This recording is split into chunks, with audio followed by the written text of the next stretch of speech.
Hi అండి, అందరికీ నమస్కారం. Welcome to my channel. ఈ వీడియోలో ఇప్పుడే అందిన వార్తండి. రాష్ట్రమంతా షాక్, సుప్రీంకోర్టు సంచలన తీర్పు.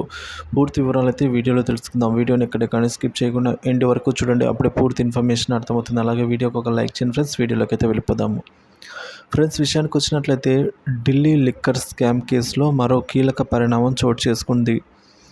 సీఎం అరవింద్ కేజ్రీవాల్ దాఖలు చేసుకున్న బెయిల్పై అయితే విచారణ చేపట్టిన సుప్రీంకోర్టు బెయిల్ మంజూరు చేస్తూ తీర్పును ఇచ్చింది.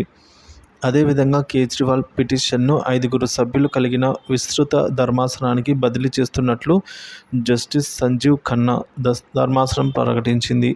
ఈ క్రమంలోనే కోర్టు కీలక వ్యాఖ్యలైతే చేసిందండి. కేజ్రీవాల్ ప్రజలు ఎన్నుకున్న ప్రతినిధి అంటూ కామెంట్ చేసింది. కాగా సీఎం అరవింద్ కేజ్రీవాల్ను లిక్కర్ స్కామ్ కేసులో మార్చి 21న ఈడీ అరెస్టు చేసింది. ఢిల్లీ మద్యం పాలసీ, మనీ లాండరింగ్ కేసులో ఏప్రిల్ 9న ఢిల్లీ హైకోర్టు జారీ చేసిన ఉత్తర్వులను సవాల్ చేస్తూ కేజ్రీవాల్ సుప్రీంకోర్టుకు వెళ్లారు. అక్కడ జస్టిస్ సంజీవ్ ఖన్నా, జస్టిస్ దీపాంకర్ దత్తా నేతృత్వంలోని సుప్రీం ధర్మాసనం కేజ్రీ దాఖలు చేసిన పిటిషన్పై విచారణ చేపట్టింది.